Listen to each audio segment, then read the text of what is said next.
Good morning and welcome to a seed of encouragement. I got a word, I call it trap. I don't know what is around you. I don't know how you feel. You feel like you're holding it together, but you are falling apart and you feel trapped. I want to tell you that God knows our problem. Not only that God knows our problem, God cares. And God is not going to give you more than you can bear. He never gives us more than we can bear. And if God brings you to it, God is going to bring you through it. I only want you to hold on the own part of your bargain. Do your own part, and God is going to do this. Our God is definitely going to keep his own side of the bargain if you hold on to it. And it might not come when you want it, but be assured that God will bring it to pass. He said, "It's make everything perfect at His own time." So, child of God, I do not know what it is that you are struggling with. I do not know what has before you, how heartbroken you are, how so discouraged, disappointed, and so tired that you feel right now. I want to tell you that God knows. God sees that you are in your weak end. God sees that you are down. God sees that you are back to bare minimum. And God is going to see you through. But God is waiting for you to put forth the work, because you have to put forth the work. God is not going to come and give you a job. You have to get up, dress up, and go get the job. God is going to show his power by the person making you interview might just see you and favor you and give you the job that you're not even qualified for. And that contract will be signed because of the favor of God. Because of what? Because you get up, you take a step, and you walk towards what you said to do, and God is going to back it up. That's why God said in His word that when you take a step, then He's going to enlarge the ground underneath your feet, child of God. You have to get up and do your part. Let's look at this story in Second Kings 4. The woman have lost her husband. She have lost her lover. She have lost her friend. She have lost the person that cares for her, the person that's always there for her. And now debtors have come to take her two sons away because she cannot pay. That means she's reduced to bare minimum. She's on the floor. She's in the valley right now. And she can't take it anymore. So she went to see the prophet. She said, "Prophet, my husband is dead. And my husband was working in the vineyard of God. Now people have come to take my sons because I can't afford to pay their debts." And the prophet looked at her and said, "Woman, what do you have?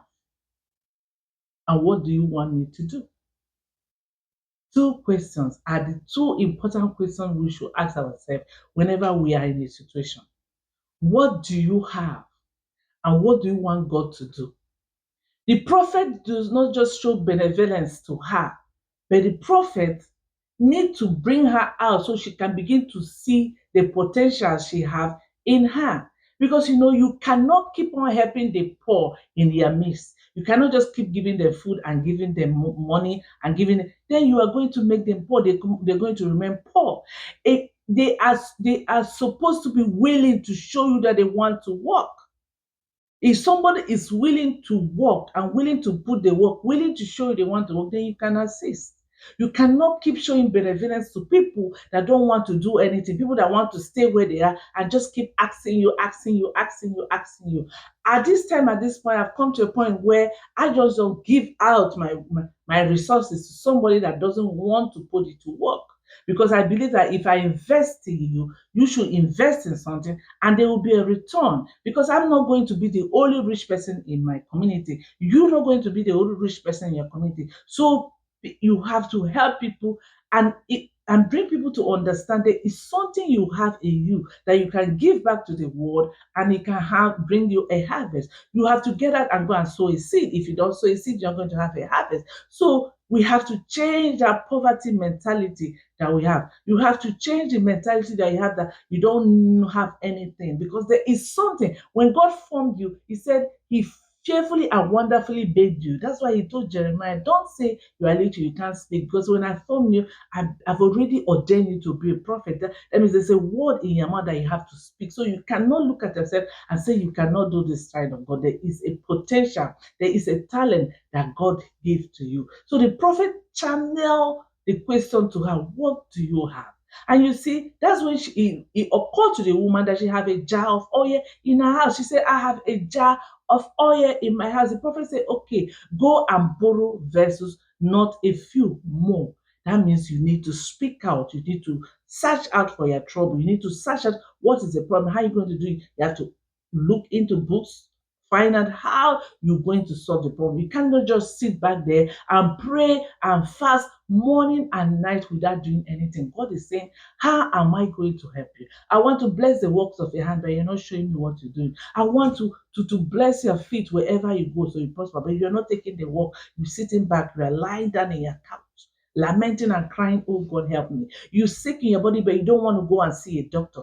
God is like, I want to bring healing. But you child, you have to walk and go and see the doctor. So the God can bring healing through the doctor. But you're sitting back and praying and fasting. The woman of issue of blood, if she has sat back and didn't do her own part by touching the hem of Jesus' garment, she won't have gotten a miracle. She did her part, she did her work, she touched the hem of the garment, and she got a miracle, child of God. Even when Jesus said, what do they have here to feed this multitude? They brought in 2 fish and 5 loaves of bread. And then Jesus prayed and he multiplied and he fed all of them, and it was remaining. Child of God, there is something in you that you are holding. You are overlooking it because you're not seeing the significance of what it is that you have that will bring you the wealth that you look, that will bring you the love that you seek, that will bring you that which you desire. There is something that God put in you that will fill that need that you have in your life. So that woman didn't know, she didn't remember she has this jar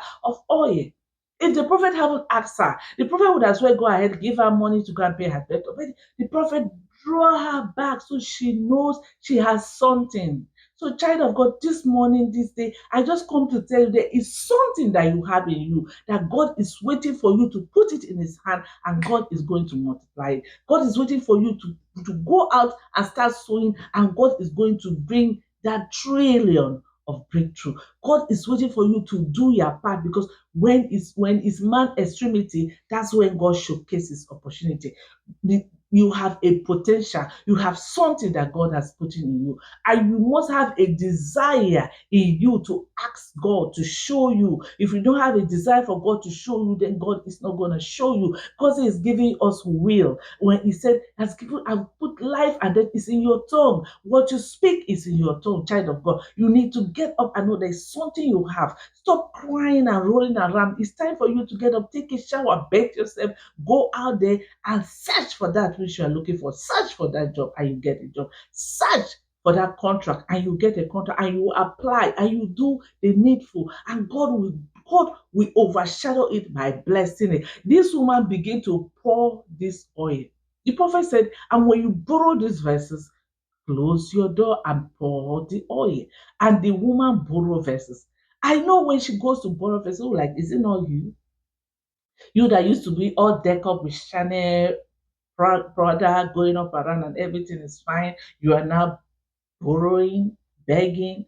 Child of God, I want to tell you, it doesn't matter how people see you or what you are doing now that and you think is beneath you. Child of God, that's what God's going to bless. God said, despise not the little beginning. The woman of issue of blood, she despised not what was going through, whether she was smelly, drawing blood and all that. She pulled herself and she touched the hem of His garment. I want to tell you today, pull yourself, ask for help, and when you get that help, invest it. Don't just feed on it. They beg money, they give you money, you just eat it. Your need for that day. Invest that money, sow that money, so you have a reward. So she began to pour this oil. And when she poured, told the children, bring up the jar. They said, Mama, the jar is finished. There's no more jar. She went and immediately she said, there's no more jar. The oil stopped. That means you have a God that have a limitless source of resources for you. He said the earth and beneath it is God.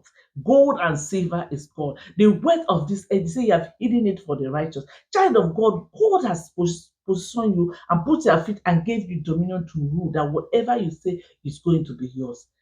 You see?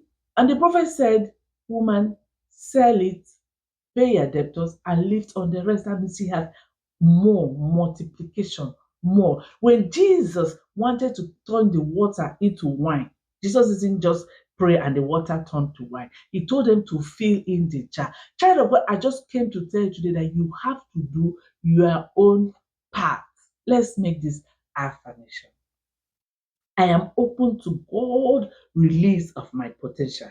I am I am emptying out myself and letting God fill me up with Himself. I will trust that God will bring me out of this situation. I receive wisdom. God, I need you. Fill me up and turn things around for me. In Jesus' name. I love you. Have a wonderful